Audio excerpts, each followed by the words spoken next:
and welcome back to the Shanna Montana YouTube channel. We are here for another amazing episode of the Healing is a Journey YouTube series. And today, before we get started, I want to introduce our amazing guest. You guys know her from the podcast. She did the season finale. She was the face of the season finale with me, and we know a lot has changed since the season finale, but here we are. So I know you guys know her, but I want Courtney to introduce yourself to the people. Tell them who you are and whatever you want them to know. Hello, everybody. My name is Courtney, and I like my new introduction of the very essence of who I am is love. I give in love, I receive in love, I produce in love. And I am learning how to respond to things that are chaotic in love. In love. So my roles are, I'm a social worker, a licensed social worker. I provide mental health therapy. I'm a writer and an empowerment speaker. I love it. I love it. I am trying. You said responding to things that are chaotic in love. Trying. Learning. Every day. Doing the best I can. With what I got. Mariah Carey voice. Carey voice. But I'm trying my best to do that. So. I love it. And I think that's going to be very applicable to the conversation we're having today. Meaning we're going to be talking about fear. We're going to get into that in just a second. But before we do so, being that, as you stated, one of your roles is being a therapist. Yep. If you could tell us a bit about, it's always hard to ask this question of therapists because you all are the therapists, so you do that regularly. So I'm gonna ask you how I ask regular people. So when it comes to your own, say, healing journey, or when you got in therapy, or you realize like something in my life needs to change, I need to work on myself, whatever that moment was, like what was that for you? Like what clicked, or did something happen, or did you just wake up one day and decide like, I want to get into my own therapy? Because are you in therapy, or have you been? Not presently in therapy, but I have been in therapy before. Okay.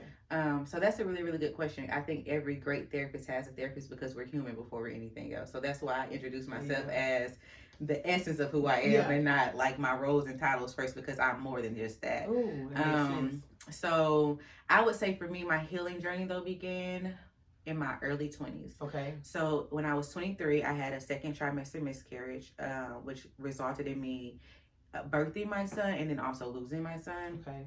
And so at that time, I remember thinking to myself, girl, you thought you were grown. You done got your degree, you got you a job, you got you a nice little house and a car, and you think you're grown. But then I had this experience that I went through that really was life-changing. So I feel like my journey started then. Okay. But then you push to my later 20s, and I got into this really, it was an unhealthy situation for the both of us, that relationship, amongst dealing with a lot of death, also showed me how far I have grown, but how much work I still had left to do. Okay. So I would say like these last few years have been monumental in my changing and my growth. And that's when I started going to therapy in 2018, I think it was, when I started going to therapy. Yeah, while being a therapist too. Yeah. Yeah, so life-changing. Is it hard to find a therapist while being a therapist? Because you all know, I would say, like, what a good therapist is. Are you harder on the therapist? No, I've always been for me personally, I can't speak for everybody else, but for me personally, for me in my house, I have always been a person that likes to learn and to receive. So I don't think because I also hold the same role that I know more than you. Okay. I'm coming in as just a regular human being that needs help. Let's take my role out of here. Yeah. And I really appreciated my therapist because she never would be like, you're a therapist, so you should know this. Right. Yeah, that makes sense. But we did have some conversations about that because I would bring it up like, I've been a social worker for this amount of long time. I know these things. Why can't I do these things? X, Y, Z. But she always made me feel human, and that's a beautiful thing that you can appreciate, because you're right. So many times we've talked about that on other episodes. We come into spaces and we feel like, I know I've been guilty of it, and I think that may be attached to some of the topic today, feeling like, well, I've done this in life. I've kind of mastered this. Why can't I get this right? Like, I should know this, that kind of deal. So that makes sense. But that's awesome that you are on that journey and all the things that you have gone to get to the place that you are here today. And we are just so happy to have you on as we dive into, excited to have you here as we have a little bit of fun. We have serious conversations, but we have fun in the midst of it all. So that said, buckle up, get ready. So don't be scared. Look, today the topic is fear. Talking about you scared. So today's topic is fear, ladies and gentlemen. And we are going to talk healing when it comes to fear in regards to, and I finally get it right, because starting out on this series, I used to always be like, we. I'm like, no, it's me. And we talking about how fear was like a driver that got the best of me in my relationships. Like I finally got to this place where I was tired of being in a relationship with people, primarily romantic relationships, and dealing with people who would either leave me or threaten to leave me. And I was sitting there like Keith Sweat, like almost begging them to stay. Baby, won't you just stay? Jonas. I'm over here like Jonas, fighting for my life, begging him up to stay with me, asking me to marry me, asking people to stay with me. And it's like, girl, I had to really just tap into one. You know how you get into some situations and you may be crying, you may be upset, you may be sad. You just be like, I'm sick of me. Like, I'm sick of feeling this way. I'm sick of sitting with this. And so I really just realized that I had gotten to the space I was afraid of people leaving me. I was afraid to be by myself. I was afraid of like what life was going to look like if this insert loser, because that's what they are, losers that left me. So glad they did. Shout out to y'all. And I was just afraid to really speak up. I had lost my voice in so many ways over the years. And I got to just a place and space where I'm like, this is no more. I had to find the light. And I really found that, you know, I was tired of it and I had to do something about it. So healing got me finally to this great space of understanding that I don't have to operate in a space of fear. I don't have to be scared of nothing and nobody that's walking this earth. And so I feel that it was a huge struggle for me, primarily dating. So I want to ask you, and that brings me to this question. In regards to relationships, have you ever been fear driven? Do you feel like the fear has been the driver behind any of your bad behaviors, so to speak, in relationships? Yeah, absolutely. Okay. I think my last you question. Like, Yeah, absolutely. Yeah. Fear, well, I tweeted this the other day. Fear will mess everything up for you. Fear, like living and operating out of fear, will like mess up good things and great things. And so I feel like my last relationship, I can't speak for both of us, but I do feel like the both of us was operating from a space of fear. I had my heart broken before, so I can't experience that again with this one. And so you do a lot of behavior to try to make everything work and avoid things, and then but what you're really doing is you're making things worse. Like, and then you become. So for me personally, because I dealt with a lot of death when I was in that relationship too. My family's still dealing with a lot of death. So it was like, I was full of rage too. I was really fucking angry. Rightfully so. I was angry and then I was afraid. And I feel like fear, like the space that I'm in now, fear has no space here. Like I can't operate like that. And because I may miss out on something beautiful because I'm afraid. Yeah. Do you think when you were in that space of like rage and upset, do you think you really should have been dating then? So I feel like when that started to happen, we were already in the relationship. Like, so I didn't start out of the relationship like in that space. Okay, like I didn't come in mad. It progressively happened, and again, like the circumstances that I was dealing with, being depressed, having anxiety, you know, losing loved ones. I lost another child. Like, so there was, and then I was gonna say something inappropriate. Well, it was not inappropriate, but I try to be mindful of the things I say and speak, because even though we're not together anymore, he was a part of my life. And so Courtney not trying to be disrespectful. Okay. I'm not trying to be disrespectful. But I do think that there was behaviors that was done that added to, like, it wasn't support there, it wasn't understanding there, it wasn't help there. Like, a bitch is drowning. I'm on my own. and here I am with somebody with me, but I still feel like I'm by myself too. But that's what you gotta stay away from. Yeah, the struggles, but I also feel like, you know, I learned a lot from that relationship. I learned the areas that I still needed to grow. I learned the ways that I still needed to communicate, and like how I had behavior that was similar to my upbringing that I said I would never do, you know. So, but that fear piece, it was huge. But at least you did get something out of it. And I think to your point, the fear is so real. But healing has taught me, one, you have to get, for me, a big part, I think, of where I got to up until this point I was so uncomfortable with like the unknown. You know, I think, and it's true, I've detached from this thought of as you get older, you go through life, you know, age, rank, status, you know, your career, like you have this certain plan in your mind. As far as, you know, growing up, you used to hear, you know, I'm gonna get the cat, the dog, the house, the white picket fence, and the 3 kids. And you think that growing up, you're supposed to have that all done by 25. And that's crazy. I mean, if it happens for you by 25, great. But I have learned in this life, you have to be able to detach from certain outcomes, especially when you have them attached to certain things. Yeah. So for me, it was like, you know, I'm getting older. I've accomplished certain things. So say I've got these degrees and I have the car, you got the house, you got all these status things that society has told you are markers. And you feel like, why don't I have the relationship? And or if I get the relationship, and even if it's so messed up, I feel like I got the relationship, so why not try to force a certain outcome? And forcing a certain outcome means meant for me staying in a relationship that I should have been long gone from. Yeah. But I'm like, you know, I got the history. I got this person. Pretty much, I got a person that can be the husband. So let me try to figure it out. And it's like, no, you can't operate from that space. And then the other side was just not really understanding or having the wisdom to know that you are not really in control of anything anyway. At all. So at all. We have no control. None. So for me to be walking around thinking that I really was in control of outcomes, and I'm afraid of these outcomes that I cannot control, it's like when you say it back and you say it out loud, it makes perfect sense as to how crazy that was. But sometimes, you know, yeah, you gotta step outside yourself. It sounds real crazy. But I was sitting in it and I couldn't see it that way. And so this morning, actually, I was on Instagram. I came across this pastor, and his name was Pastor PMJ. That was his name. I think his name was Mike. I don't know his real name, but that was his Instagram handle. And so I don't know his real name. But it said, what he said, I took from it. Mind you, I didn't even try to really find his Instagram handle because I'm like, I don't know enough about this man. He might be giving bad information out there. But what I saw resonated. I'm just going to take this sentence.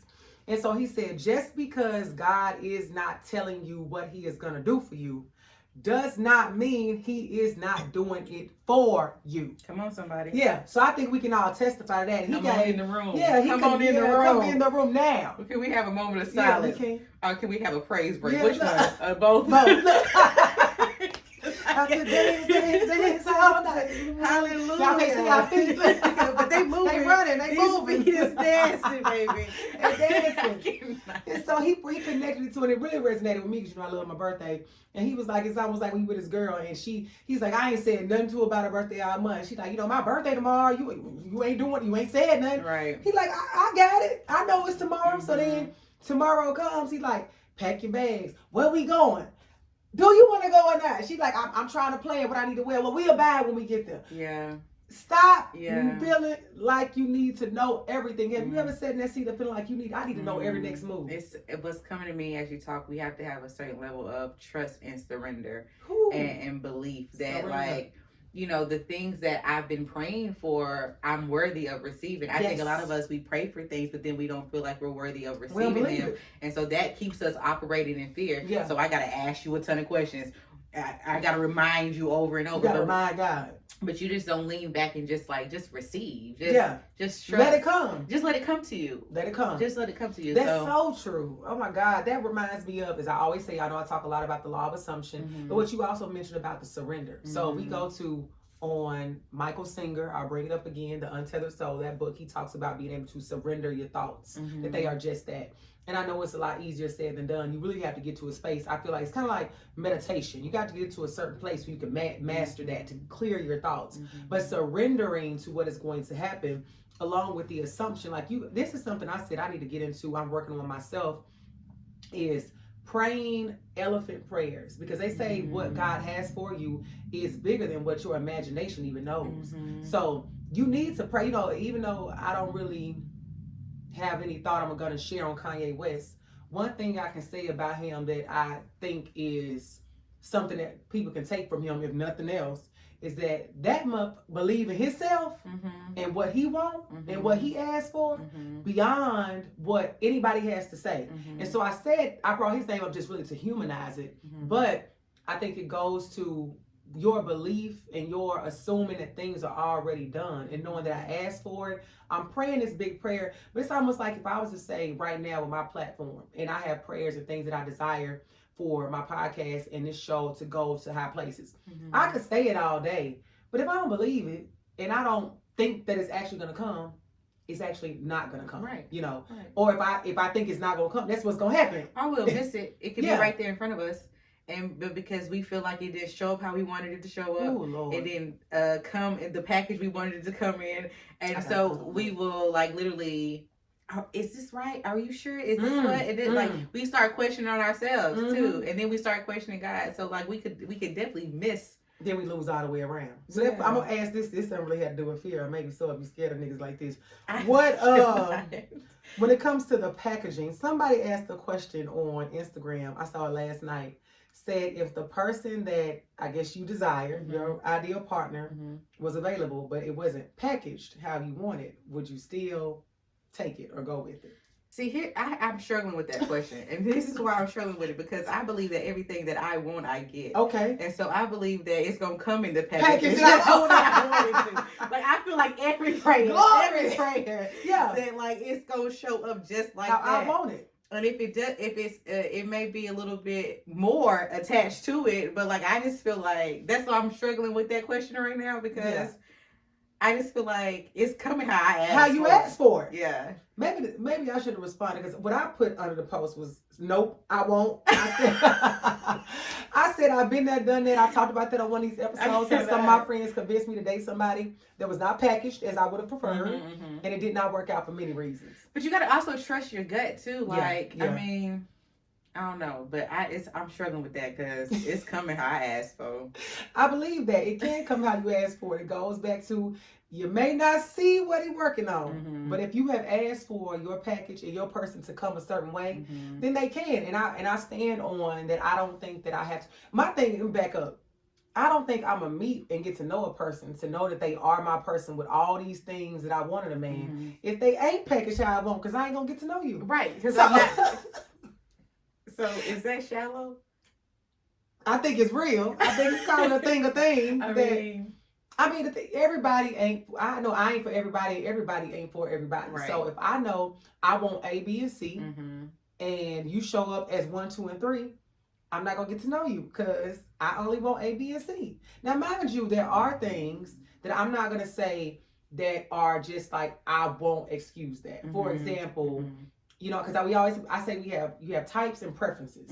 And I think when you're younger, you stick to like, this is my type. Right. And then as you get older and wiser and learn, you may have a preference for things. It can come packaged how I want, like in a beautiful package. Right. So I think that, like for me, for example, I say I'm very tall.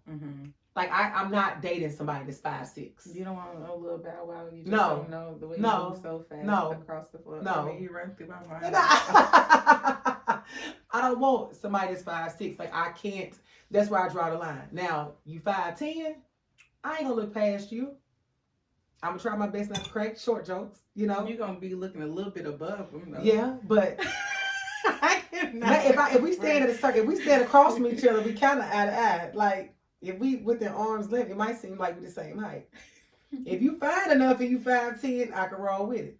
I'm not gonna compromise on you. You know, you missing some teeth. If you. You gotta have all your teeth in your mouth. So you know, but people try to play these games. I mean, of how they package. Yeah. You know, I'm not gonna deal with someone that's because it also shows about like how you take care of yourself too. Like, why don't you have any teeth, sir? But for real though, like we grown as hell, and I understand, like, you know, not having insurance and things like that because life is complicated. This is true. There's so many things that play a part in that, but there's so many resources too. Yeah, there are. So like, programs. I think it shows like how you are taking care of yourself. Yeah, because that does matter. Because in the problem, women will give it a man like that. Now they trying to find the outreach programs to get your teeth fixed. And that's crazy. I'm not doing it. Yeah, I can't do that. Your mama should have done that. Yeah, long time ago. Yeah, I feel like if you got to get braces as an adult, your parents owe you some money. Mine, you should have fixed my teeth when I was little. I shouldn't have had to pay for it myself. I cannot. I feel like if you are balding in the crown of your head like LeBron James. I cannot, friend. Unless you got LeBron James money. I cannot, friend. I cannot. I'm going past that package. So I think if people play that game and say package a certain way, they just think instantly like if they not as cute as you would like, you know, or as handsome or beautiful, whatever you want to call it. I think as you get older, like even people that you may not, I don't know, I feel like some personality go a long way. You know, let me stop. There's some ugly people out here, but we're not gonna get into that. So I'm gonna just leave it there. I'm just gonna say I'm not dealing with the if you ain't packaged how I would like. Yeah. I feel like I'm gonna come packaged how he like, then so he should come packaged how I like. But I think too, when you look at the package of it too, you can go a little bit beyond the surface of it. Okay. It could be like I always receive it as they talking about physical, right? But it could be like what's their personality like, or do they have some issues financially? You know, like or you do. You're right, because look, I'm thinking about things we've talked about. Because with that, you meet people that are beautiful, handsome, whatever you want to call them, and as soon as they start to speak, it's like one, you got a list. Let me stop. You're so childish. But two, like. Your conversation, what you're talking about, even your damn tone of voice. I'm like that. If your voice, you got a high pitched voice, it's annoying, you know. But I think, you can go deeper. You know, do you have financial?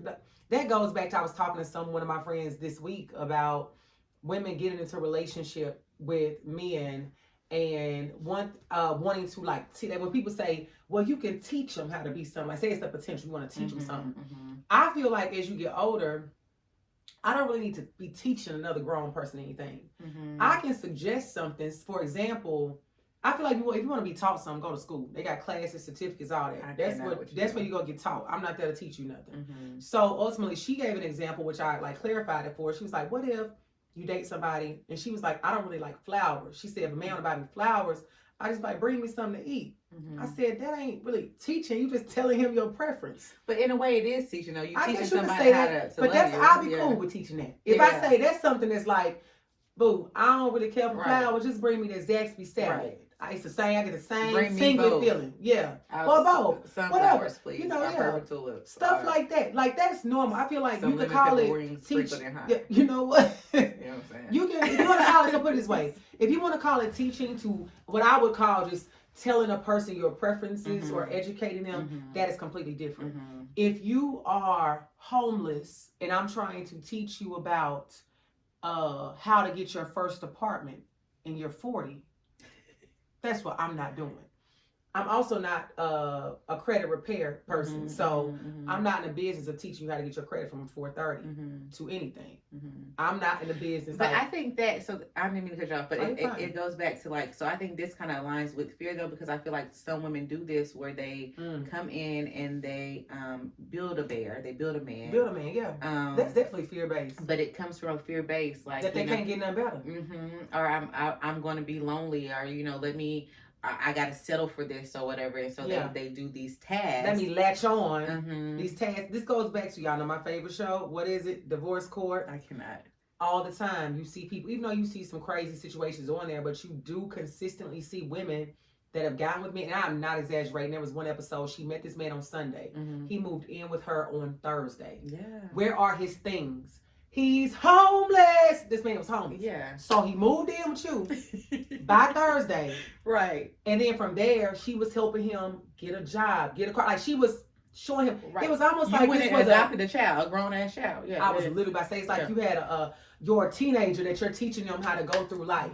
So that's the thing. You're right. That is operating out of fear to get with a man and feel like I got to teach him all these core fundamentals that some adult in his life before you should have taught him as a young adult, as a child, whatever the case may be. So that's when it comes to like the preferences or whatever things are going on. People may say, oh, well, Shani, you wild for saying like you don't believe in potential or you don't believe in teaching a person certain stuff. I believe in the fact of you could call it equally yoked call it whatever label you want to.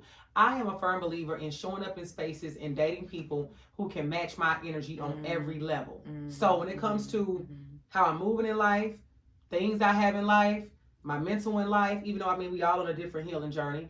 But you know, it's all about, for the most part, I said this on episode 1. How are you aligned with that person? And that was something I didn't really tap into until recently, like yesterday. That that overall, if I have these morals and values and integrity and thoughts that I stand on, and I work hard in life to get the things that I want and be in certain places, why am I dating somebody that ain't doing the same thing? Right, because here's my thing too. Just because, and I think we have society has this expectation of women to have it together before men do, and women are supposed to come back and help men get it together. But my thing is, if I'm a grown person, you're a grown person, and I got to figure this stuff out, why you're not figuring it out on your own? I don't have space to teach either. Capacity. I don't have that to, like, not to teach you how to be a grown person, not to teach you how to be an adult. Not, you should want to do this for yourself. And on your own. You should want to do this because for yourself. How really, tell me, can a man really lead a woman if I'm the one? Because this is something somebody pointed out to me. Say, for instance, you get with a man and they are struggling in whatever area. And so as a woman, what we find is typically we can fix stuff. Or say if it's an area that you kind of have mastered. You don't want to tap into that masculine energy. And now I want to be the leader on this because you my man ain't supposed to. What happens sometimes, we end up like dimming our light. We're going to minimize. And it's an area that we're really suffering in. So it's like, what do you think about that when you are with a person and they have not done whatever they're supposed to do to get to the level that you are at now? Is that somebody to just leave them where they are? So there's other factors that play a part in it, right? Okay. So we got to look at everything and not just like one thing. So, and then I think you also got to deal with your own internal thing. So like, is this a deal breaker for you? You know, like what they're going through, is that something that you don't have the capacity to hold space and room for shit. No, but like, is this something that you can be patient with somebody? Because like, I don't give a damn how far we have come in our healing journey. We're still human. We're still imperfect. We still have flaws. We still have issues that we have to work on ourselves. So then deciding like, okay, can I be patient with this person as they go through their process? Because I would want somebody to be patient with me as I go through my process. But like, I'm not gonna come in and save you though either. Now I can support you. How do you need me to be there for you? How can I show up for you in this? But like, I had posted the other day on Twitter too. I think it was yesterday, maybe the day before, I don't know. But like, so right now, I don't know why I've been really, really solution focused these past few days. But like, coming to me and saying, I can't do it. I don't have space for the self-loathing. I don't have space for the victim mentality. Like, what are you doing? What's your plan to solve it? Right? How do you want to fix it? And how do you want to fix it? But I've been very communicative to my friends too. Like, I'm not saying that I don't want to hold space for you. What I'm saying is that, like, if you don't want to plan something and execute something, I don't have it in me right now. I can't plan and execute it for you. And that's because of my own personal things that I'm dealing with too. You know what I mean? So like, I think you just gotta like look at everything, consider everything, you know, all the pieces. So what do you think about this? I had a conversation with a friend and I feel like she understood it, but I feel like it was something that was necessary to have with the public. So I asked her, and I think the premise of this conversation was, I feel like when it comes to women and relationships, we are so fear driven of what we cannot get or what we are not worthy of or what is not available to us, that we walk into relationships and love already making excuses. So I asked her in regards to what she desires in me. I said, tell me your top 3 things. So I think she said financial stability, she said leadership, and she said something else. And so I told her, I said, we're gonna do a deep dive into each one of these things, but I think we stuck at the financial stability. So I was like, the thing is, in regards to being more like specific to get what you want and not being afraid of asking for it. So if you say financial stability, what is that? And so she said one thing was like to be able to live comfortably. She said to be able to, where basically to some extent the lifestyle that she has now, she was like, I still want to be able to live it and not really have to minimize things. And she put a but. She said, but you know, if I want to buy $1,000 wig and he can't get it, that's cool because that's one of my habits. And I said, well, what if you could ask for a man that could afford to buy you your $1,000 wig and not blink and he ain't got no problem with it? we went back and forth about 10 minutes because she kept saying, well, I don't know no niggas like that. Ain't no niggas doing that. That ain't gonna happen. Where they at? Like, Where I was like, they out here. Trust you me. So, but I was like, insert said thing or whatever that $1,000 thing is. And so it was like, I asked her, I had to get there and break it down. Like, do you want that for yourself? Yes or no? Kept giving me excuses. I'm like, do you want we're it? afraid that we're not going to receive it. I feel like we pray prayers that we feel like, but am I actually going to receive it? We don't believe it. We don't believe it. When I say earlier, we pray these elephant. I said pray elephant prayers. We pray them, but we don't even believe it. We don't believe that we don't believe that. So that's our own core beliefs, though. We have to fight through that. We are so, our own core beliefs have fear as one of the underlying measures in them. Because if I literally said, like you said, what a nigga said, if I said, Courtney, do you want a man, yes or no, that can pay for your $1,000 wig? Absolutely. Where is the nigga? Hard stop. Yes. Right. Yes, that's it. Yes, because actually I got some wigs in my motherfucking in my cart, actually. And now that you mentioned it, you know. Like, so it's like, basically, with talking to my friend, what I was finding was that in this conversation with her was that women have become, however you want to put it, so fear-based and so fear-driven in what our expectations are of what we can get from a partner. Because it came down to, I was trying to explain to her, at the end of the day, if you desire a man that can buy this insert $1,000 said thing, or you desire, let's back it up. Being specific, I want a man that is financially stable. Financially stable to me means this, that if it is these things, he can pay all the bills. He can afford to pay for our trips. He can afford for me to buy my extra things that I do on my own now. And in return, I'm going to make sure I curate a home that feels safe, whatever I need to do on my end for him to feel that this is a financially stable environment that he wants to be in and create for me. So it's like the first part is being specific enough to really drill down to what you want. And then once you drill down to it, understanding that when you ask for it and you believe that you can get it, you will get it. But if we gonna make excuses and say that, even if we saying with regular financial stability, oh, somebody pay the bills, oh, well, I don't know if it's men out there that can do it, or I don't know if I can find a man that want to do it, or I don't know. It's like, we'll make a million excuses for the men that just because maybe in our experience with some women, they've never experienced it. You've never come in contact with it. Don't mean it doesn't exist out there. Some women just don't believe that they are worthy of it. But all of it is rooted in fear. So I think that's part of it. And another thing that she pointed out, which was not laughing about it, but we've had this episode before now, when it comes down to this, is something about being rooted in Christ. And so I was telling her that you have to believe what you ask God for and things like that. But also when it comes to relationships and knowing how you want your partner to show up, you have to be able to, and I don't want to dive too far off in this one because we got into this in another episode, but we just were talking about basically when you ask for a man, you want your man to show up like God. And when we say like God, God makes you feel safe. He makes you feel secure. He makes you feel protected. He gives you stability. So why you don't want your nigga to be like that? And so what my friend had to point out, she was like, to be in all honesty, she's like, I know I got some work to do on myself. In that relationship with Christ before I can even get there to start asking for those things. So that was a revelation. That was super fair and honest of her to say that about herself. But I think that's another element people have to tap into. Am I ready to even tap past am I capable of being unafraid of these things to ask for what I want and then to get it? So we have to be able to do that work. And that's a lot of layers you got to get to. But you can get it if you want it. But right now, we had a brief intermission for a second, y'all. And my good sister over here, Courtney, found this song by this great philosopher named Music Soul Child.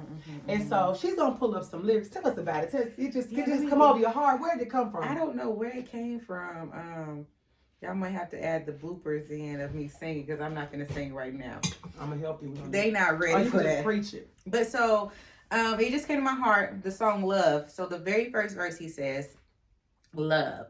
So many things I've got to tell you, but I'm afraid I don't know how, because there's a possibility that you will look at me differently. And I said for us to just stay right there, because what I'm getting from that is that I'm scared to be vulnerable. I'm scared to be myself, because I'm afraid that if I show up as I am, who I am, that you're not going to receive me, and I'm not worthy of that.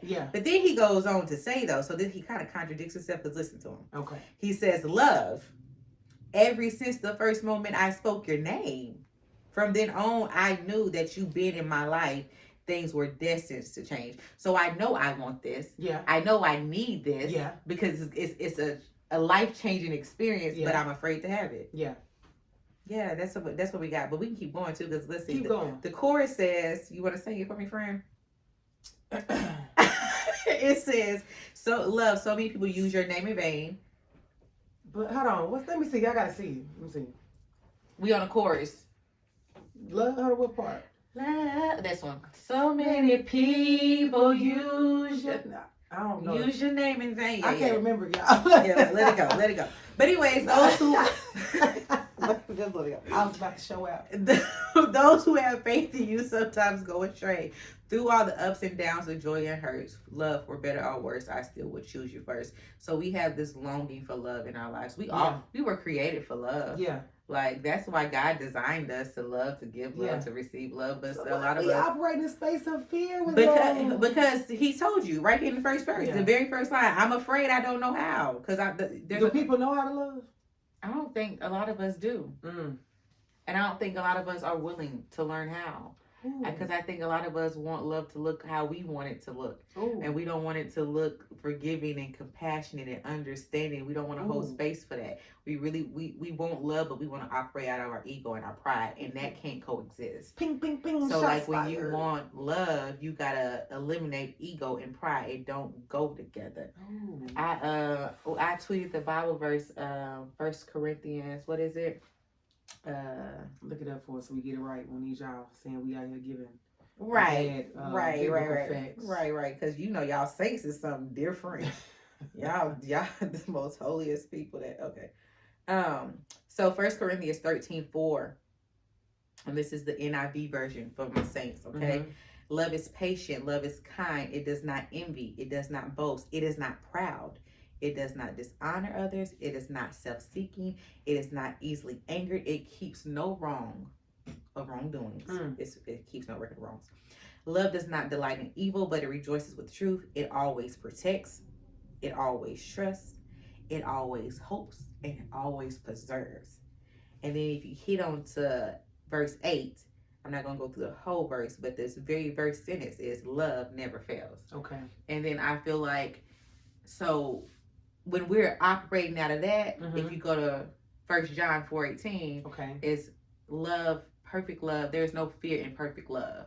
Perfect love casts out all fear. Yeah. Right? So like, and if we are fearful, then are we made perfect in love? Not at all. Right. And so like, it just all goes together. Like, so we say we want these things, but we try to operate. I don't want to be patient with you. Ooh. Why do you not have your shit together? I'm not trying to be kind to you because you forgot my birthday. And why did you forget my birthday? Did they got something going on in their life? You been not on my birthday. No, I'm playing. Right. Any other day, but not my birthday. It's loyal. It's there. And like and a lot of us, we want that. We want to receive it, but we don't want to give it. So how do you want to give something? How do you function like that? How do you want to receive it, but you don't want to give it? Do we really not want to give it? But that's selfishness. So that goes back to, do you think people really prepare enough before we go into relationships? Because you got to knock some things off the chart. We don't. We just kind of wake up and I want a nigga today. I think that that's I feel like that's a lot of bitches wake up. Wake up! I want a nigga today. So, Fred, I just can't. I don't have the capacity right now. But no, seriously though, like that's a catch-22 question type for me, because I think there are some of us who are, and I think there are some of us who are not. But so here's the thing. Healing requires you to put a mirror in front of yourself. Ooh, don't I know it? And so, but we think that healing is somebody done me wrong and I'm going to heal from that experience and everything, all the wrongdoings that they've done to me. Yeah. And that's a part of it. Right. But like the biggest aspect of it is that you got to look yourself in the mirror. Yeah. And face your own bullshit. Yeah. How did you get in these relationships? How do you keep running back and dealing with the same people with the same patterns of behavior? Like, so you can't keep blaming Johnny, Timmy, and Michael and all them when you gotta look at your Mark, Luke, and John. Okay, you can't blame Jesus and the 12 disciples if you're making decisions for yourself. Right. So, and a lot of us don't want to do that. Why not? Because it's hard. And it's scary, and it requires you to be vulnerable that you're not ready to do. Not ready for it. Yeah. But you think you want it because what love looks good, love feels good. I guess when you have it, even when it's toxic, sometimes it feels good. Why people want it so bad if they're afraid to do the work and we selfishly have this ego? Why do you want love so bad? Because we were created for love. Okay, we can't help it. We were designed for that. It's in us, it ain't on us. Right, we were designed for that. But we gotta surrender to that. Yeah. The surrender. We gotta surrender to that. We gotta be honest with that. But I think so. A lot of us would settle for it because toxic love. I hate the word toxic, by the way. But toxic love is still love. It's still a relationship. Yeah. It's functioning. It's dysfunctional, but it's still functioning. Right. So like that's comfortable for me there. I can be. When I say I don't mean me, I'm speaking for in the general masses because it's not comfortable for me there. Okay, let's just clarify that. But like.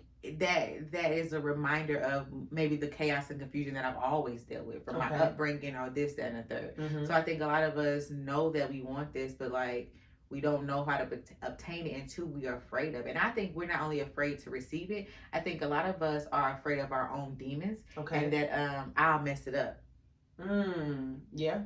I'll mess it up, but that goes back to I'll mess it up, or I'm not good enough, or I need to change something, because I know that in relationships I've suffered from what I'm going to just coin as the transformer method that women do. We turn to this transformer to become what we think a good girlfriend, what they want, what a good girlfriend looks like, and I'm transforming enough to eventually become a wife, and I'm doing all these things, and just out here just you gotta take me as I am. My girl Mary said that. Take me as I am. I have nothing at all. Nothing at all. Here we are. We do this off camera just so people understand. They're gonna be like, "What is wrong with him?" It's joy and harmony. You get in where you fit in. But yeah, I feel like I was very blindly obedient out here, you know. And obedient is a strong term because the thing is, and I think a lot of women got to be honest to say, some situations you are in kind of by force if you're dealing with abuse. But a lot of situations, when I think about myself, friends, people out here online, people I know in real life with bad situations, toxic, whatever you want to call it, we really were just being obedient on our own. Like, that nigga was really not forcing us to be there. Like, they might have said some words that sounded good enough for us to want to stay, but we really wasn't nobody that had they elbow on us, like, you ain't going nowhere. So that's why I say, like, blindly obedient, that nobody, it was in front of me saying do these things. I literally had made up in my own mind, fear-driven, fear-based. I want to become a transformer. I think this is what I have to do in order to become a wife. And then I'm just out here doing it. But that goes back to what you said. Nobody wants to do, we want the love because it's in us, but we don't want to do the work that it takes to get it, sustain it, keep it. And y'all need to stay off TikTok because TikTok will have y'all listen. And I just think social media in general, but like, I think we say we want healthy relationships. We say we want health, and not just romantic relationships. We mean in general with friends, with family. We say we want these things, but then we get on social media and we post some bullshit that is opposite of what it is that we say that we want.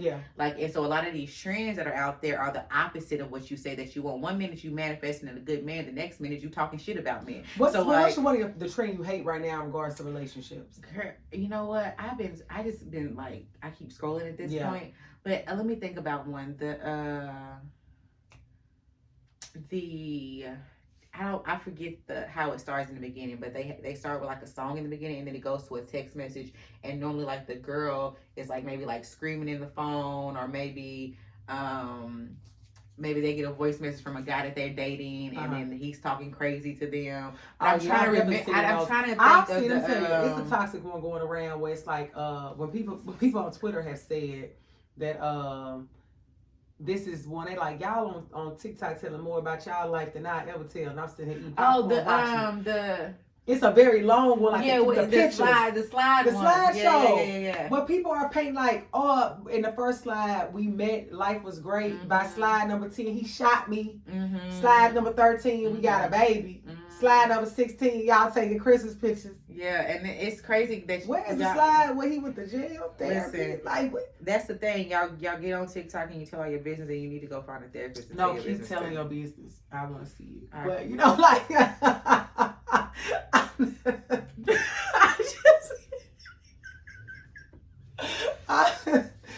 I don't have no drama like that. I be because some of them you just be like, you just be watching them like, why are y'all telling me that? What my niece said earlier last year, maybe this year, like, it's certain stuff we not supposed to see. I'm not supposed to know this about you. Like, stop telling me everything. You're right, though. They do need to get out TikTok and go get a therapist because it's just not healthy. So, but make up your mind though. Like, do you what side you want to be on? Yeah, do you want something real or not? And so, like, and then when you're talking about manifesting things, you got to be mindful of what you listen to. You got to be mindful of what you say. You got to be mindful of what you receive. You got to be mindful of how you project to other people. Like, you got to be mindful. So it all plays a part. So pick a side. Like, is this what you really, really want or not? And if you're afraid of that's a side too. You know what I mean? But like the side of fear, you need to stay out the dating pool. That's the side you're sitting on. Do you think it's normal to have fear attached to things, just like in relationships and in life? Like maybe even from a therapist standpoint, is fear kind of normal? Yeah, it's a human emotion. Okay, it's a human emotion. Makes sense. Look, I be forgetting stuff. It's human emotion. it's a human emotion. Are we supposed to be scared of stuff? Yeah, you absolutely supposed to be scared. You get anxious. I always tell people too. I'm not going to debate about this. Let me make it very, very clear. But we can talk about it. It's the fact that if you pull Jesus Christ out for all my saints, my holier than thou saints, like he was afraid, he was anxious. You can't tell me that this man went to die on the cross for you niggas and wasn't afraid at all. Wasn't afraid at all. I mean, he even took some time to go pray and be by himself. You know, he had to look around because he knew he was going to be portrayed. You know, there's certain things that he was going through. You can't tell me that he didn't have these experiences and emotions too. Right. And so we're human. Fear is a human emotion. It's a part of our DNA and our destiny. So versus rejecting human emotions, start accepting like, okay, I'm afraid. Why am I afraid? What am I afraid of? How can I work through this fear? Can I work through this fear, or do I just need to do it afraid too? So I adopted. Jesse Williams said that. I adopted this saying. Do it afraid. Carry on. I'm gonna put it up here for y'all, but I cannot. You and Jesse. You're so silly. I adopted this saying for myself, like, okay, be afraid and then tell fear to get on your feet. Stand up, because I got the full armor of God on me. You know what I'm saying? So let's talk about it. My feet is covered. You know what I'm saying? So I have authority to tell fear to get on. I can tell fear where to go. Yeah. So like, I can be afraid and I can still take a risk and I can still take that step. Because like, if you are so afraid that you don't allow yourself to move, then you'll never see what the end will be. You'll never see what your outcome will be. You never allow yourself to move from where you are right now, ladies and gentlemen. If you are in a space you don't want to be in and you never allow yourself to elevate beyond that, you will never see the glory that's on the other side waiting on you. Period. So like, sometimes if you're just having a hard time navigating your fear, do it afraid. There's nothing wrong, but I think society will tell us you got to overcome the fear first. Not immediately before you do this. No, sometimes you just gotta move with it. You gotta flow with it. You gotta go with it. Absolutely, like because what if I had put this on Twitter the other day too, a while ago. Like, what if the very thing that we are afraid to do is what is going to produce our outcome though? Like the thing that's going to heal us move us. All. What if that is and give us the relationship that we want? Like, what if you got to do it afraid? Like, I gotta tell like Jesse Williams that I love him. Like, I got to do that. Like, he has to see this. You know, so somebody tag Jesse, please. You know, sure, I'm his type. You know, is Jesse tall enough for you? Yeah.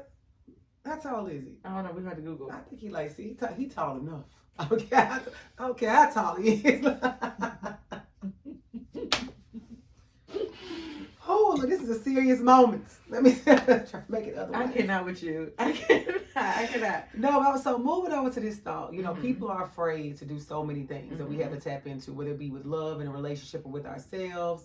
And we've talked about, you know, how we got to move past that. We have to do it afraid because you're right. The glory is on the other side of that fear. And you got to go past. There's so many things in this life. If you think about it, we're talking about relationships and just life in general and how fear has been, you know, us tapping into how to overcome that has been healing. But I want everybody listening seriously to know that is applicable to like every area of your life. Whatever you are afraid of, you can push through it if you so desire to. But you got to do the work. It's just like you mentioned, when people have an ego, not want to work hard, we don't show up to relationships really prepared. but we asking for things we know we're not ready for. It's like one of my friends admitted the other day, she said, I know I'm not ready for a husband. How proud of you that you notice that you get that even though you may have a relationship and you may down the road be ready for that, but you aren't right now because society has said you are 30 plus, that's what you should be doing. She's like, I know I ain't ready for that life. And that's a beautiful thing. So many things, it's like she's not afraid to even say that. So sometimes lack of fear is just owning the space that you're in right now. It requires you to like show up as your authentic self. You in have this to moment. Yeah, like you have to be you. Like and stop comparing yourself to other people. Stop looking at what society expects. Stay off social media, comparing yourself, and just show up as yourself. That's it. And that's all. Yeah, and maybe if we did that more often, we wouldn't be as afraid as we so God, y'all scared of y'all ain't scared of the wrong shit. Yeah, that's the problem. Y'all ain't scared to get on TikTok and tell all your business. Right, and that's what you should. You be ain't scared of. to like record yourself committing a crime. like yeah.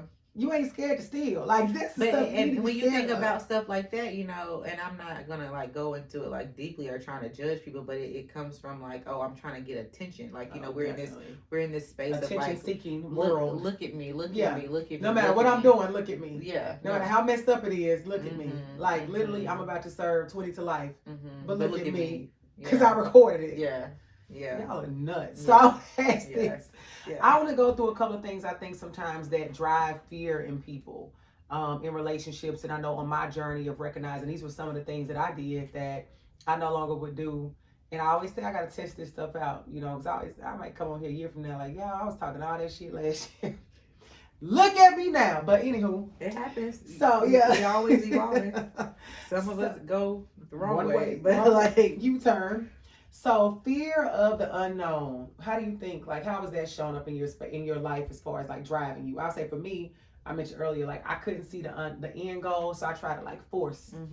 I tried to force you to be with me.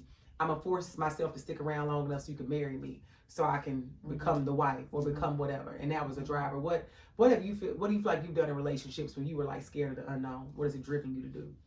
The most. That's it. That's all.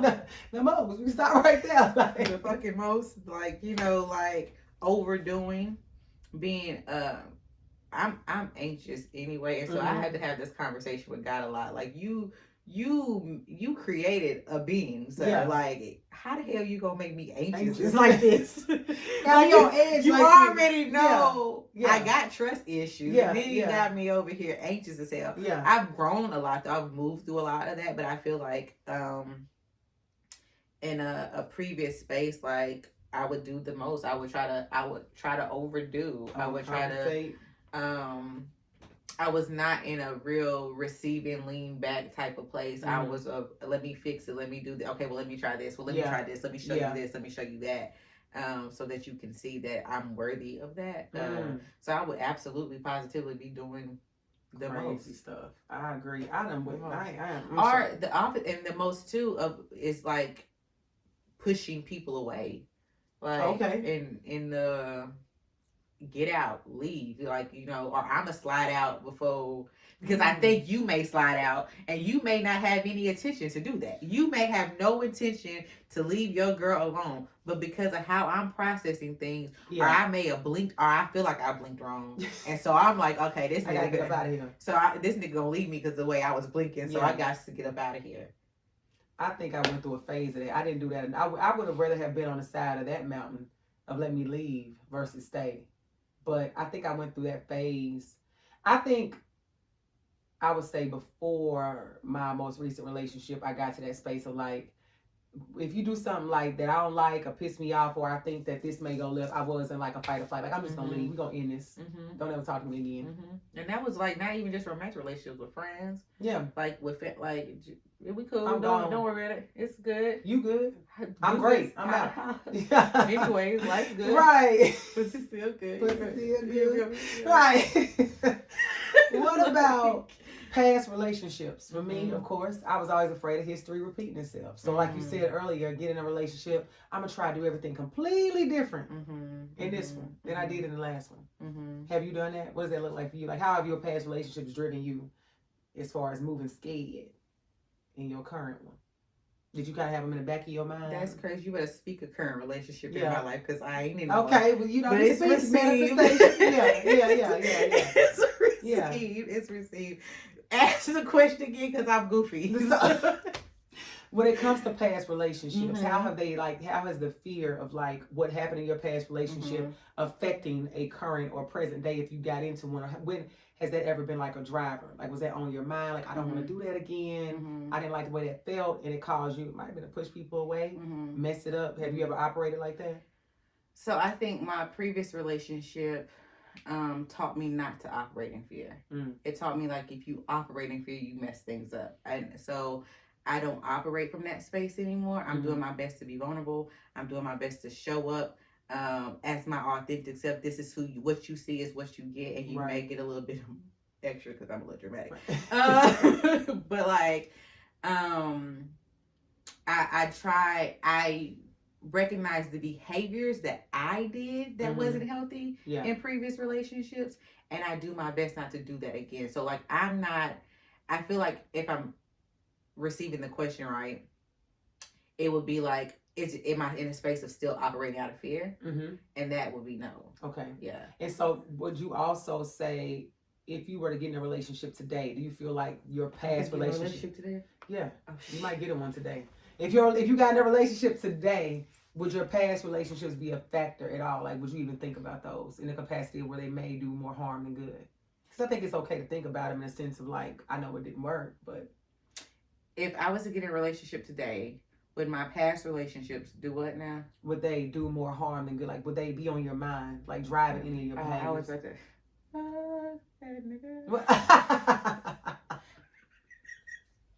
So that'd be a hard no. not at all. Not at all. No. Like I had a past relationship. Who? I don't even know. What's his name? I never dated anybody. Shit, that's crazy. No, but seriously though, I just feel like, I wrote a blog about this. The last year of me being single. So cheers to my single-versary. Well, I be writing blogs. I don't remember the title of it. Yeah, but it's on my Medium account. It's a really good blog. But like, I feel like the things that I learned from the last relationship that I chose to change about me, I could have spent a lot of time talking about him, this, that, da. But like, I had to own some of my behavior that played a part in the breakdown of that relationship. Yeah. So because I'm choosing to face that, and I'm doing my best, like I said earlier, to respond to things that, because love ain't easy. No one told you that it was going to be easy. Like, no one told you that relationships were going to be it's clear what it's like. No one promised you that. No one told you that. Nobody told me. Come on, child. The road hallelujah would be easy. Come on. Come on, church. Hallelujah. No one promised us that. You know what I mean? Nobody. But so like, we get so caught up in that though, like it's supposed to be perfect. It's supposed to be easy, and it's not supposed to be. It'd be nice if it was easy. It'd be like, thing is, we could say life would be nice if certain things were easy, but that's just not how it is. Yeah, I got some questions when I go see Jesus. Yeah, it's just not how it is. So I want to ask this: are you like the song you went over earlier? Have you ever been afraid of just falling in love? Absolutely. So you've been. I think there's a piece of me, just a small piece, that is still a little bit afraid, but not. It doesn't overpower but I'm gonna take the chance anyway. Because I know what I deserve. I know what I'm worthy of. I know what I want. I know what I can cultivate because of the type of woman I am. Hello, somebody. So like, there's a piece of like, this shit is a little scary, but I'm running towards it. I'm not running away from it. I get it. And Melanie Fiona said this on a podcast recently. I don't want to get the name wrong. She said with her current, it's her boyfriend. I don't think they're married yet. They're married. Okay. Well, her husband. She said while they were dating, it was pretty early on. She said she was the first one to tell him. She told him that she loved him. And she said it as if like he didn't say it back right then. But the point in it was, she said, I told you, and I didn't say that on the account. I'm looking for you to say it back, for you to like validate what I said. But I'm in a space of like just being authentically who I am, showing up unafraid and being bold and just putting everything out there. So I love you, and I'm telling you this right now because this is who I am. I ain't holding them back. And I feel that. I feel it. I feel like I'm in that space. I've done that. This year. You love them first. Have I told a nigga that I loved him first? I can't answer that question right now. Okay. But what I can answer is I have to really think about it. I don't really know. And don't get me going down a rabbit hole. But what I have though, I am in a space of like, no matter your behavior, no matter what you're doing, no matter what, this is how I feel. Yeah. This is what's going on inside of me, and I'm not afraid to tell you that. Right. Like, because I can own it. If you can or not, that has nothing to do with me. Nothing to do with me. But I can own it. And I'm not looking for anything. I don't lose anything to tell you that I love you. Right. And you not say it back. Yeah. But it's scary for people. But that's the thing though. Like, so I'm looking for you to tell me you love me back. But so do I really love you? Or am I looking for something in return? Am I looking for some kind of validation or something? That is deep to say. If I'm looking for you to say it back, that's something else. But I want the listeners and viewers to also don't take that out of context. That even though you said like you're able to show up in a space and maybe say something to somebody or do something and you're not looking for them to say it back because I can do it without your account. That does not mean you show up in spaces and be hanging on to relationships that's dead because you like, I can fight by myself. Yeah. That's not what I said. Come on, because people like to take your words stuff out of context. That's what I said. It's not saying that if you got a toxic or jacked up situation that you, Courtney said, you could do it alone. No. We ain't saying you stay in the terrible fight, not the good fight. Or you telling somebody that you love them and you know damn well ain't no love. Love don't live there no more. They ain't never. They don't act like they love you. Why do you love them? Right. What is that? What kind of love is that? So I think that you have to be mindful of that. But that's very true. I think people need to get that if you learn how to show up in spaces unafraid, release that fear, that is a powerful thing. Like even with Melanie, to be able to tell a man that she loved them without the account of wanting anything back, but this is my truth, this is who I am. I'm sure she probably knew, being that they are married now, she knew it was love there. It was a safe space, because it also got to be a safe space for you to even want to do something like that. I would hope. I don't want to feel unsafe and be out here telling somebody that I love, you know what I'm saying? That's the other side of it. It goes both ways. So do you feel like you've ever been in situations when it comes to fear that you have dealt with somebody and you might have stayed because you felt like you have something to lose or you have more to lose than them? Like for me, I used to feel like I'm gonna walk away from this relationship with no prize. Prize, I guess, being a ring. But I'm gonna walk away and I'm gonna be single again. Single again. Back on the prowl. We got all the music today. Thought it was something. I don't know how. I probably messed up lyrics up, but did you say thought it was something? I don't know. It don't matter. But carry on. So like, ask me the question again. Have you ever been in an experience where you feel like, you stayed or fear was driving you? That's you. Yeah. I feel like I tell people this all the time. My last relationship, if that Negro did not leave how he left, I would have been still in the good fight. Because what I was taught that love was about how long you stayed, how hard you fought, no matter the bullshit, no matter the disrespect, no matter the abuse, no matter what was going on, that you stick it out, you stay. Yeah. So if he didn't make his exit like he did, I would have still been there. Wow. But and so I literally would get down on my knees at my office in between clients. I promise you. And pray. God, you got to I can't do this by myself, because you already know the space that I operate from right now. Like, I'm not in the most healthiest space. I'm trying to get there, but this relationship is not helping me get there.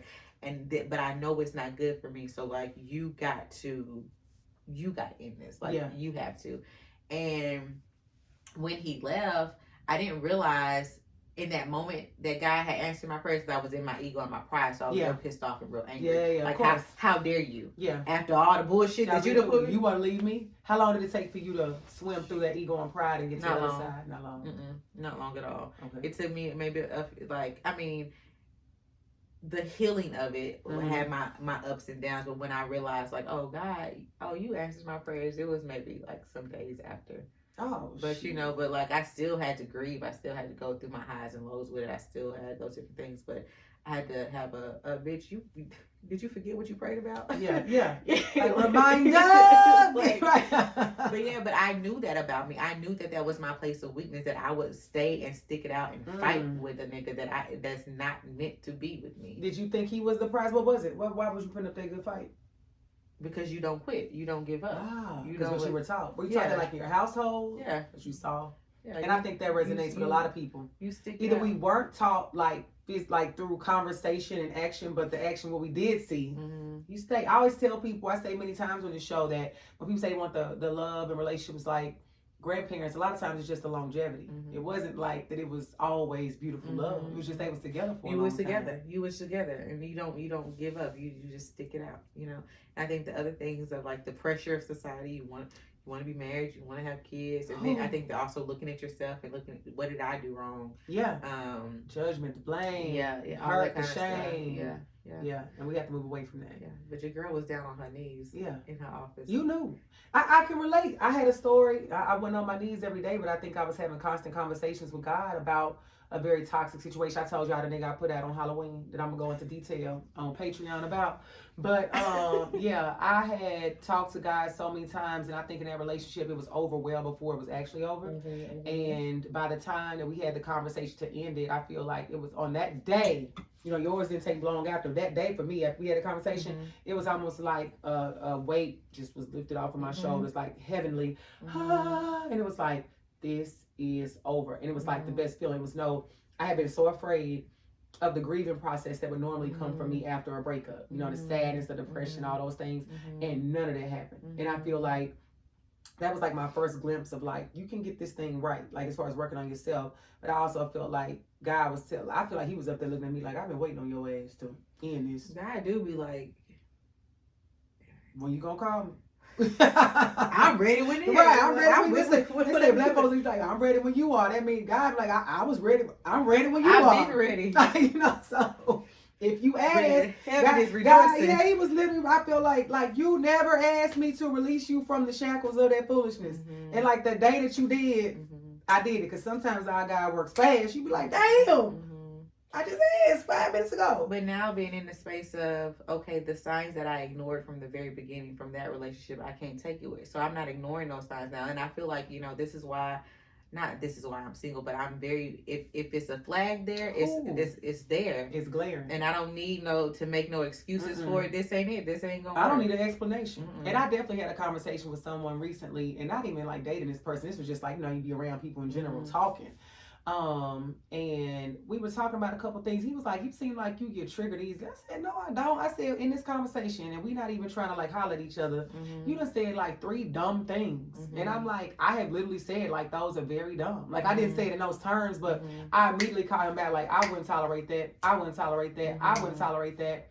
And he's like you seem triggered. You wouldn't deal with that. No, there is a difference between knowing what I'm going to stand for and being triggered. I'm like, one, you don't know the definition, because this conversation doesn't even constitute, I feel like, a triggering situation in general conversation. We're talking about relationships, and we're talking about what we like and what we don't like. And you are saying things that I don't think myself or any woman should tolerate, and you think that I'm crazy because I got pushback. Right. Yeah.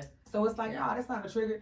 That's a hard boundary for me. I'm like, I'm sure it's probably somebody in this room that thinks you're a catch, unfortunately. Because they aren't in tune enough with themselves to know that they should run far, far away from your ass. But I am. So, may the Lord bless and keep you with that conversation. So, I just think ultimately that's fear drives so much. And we have to make sure we're doing things out of fear and love. So, I would say if you had to give the listeners a final thought that you definitely want them to be able to take away from this show from you. I got it just came to me. It's one of my favorite songs. I love music, by the way. Yes. I love that we've had this musical hour. Right. We're going to have an IG Live the week that this one comes out. We're going to make sure we sing a lot of songs on there. So Marvin Sapp has this song called Don't Be Afraid. And I'm trying to find the lyrics to it because I want to read them to you. Let's see if I can find it real quick. I got it. Okay. So if I could tell you anything, don't be afraid to walk through the door that God has for you. Know that the Lord will see you through. Don't be afraid. And it just says that over. Do not be afraid. Do not be afraid. Don't be afraid. God didn't give you a spirit of fear. He didn't. And we're going to leave you on that note. Signing off, yours truly. Bye, guys.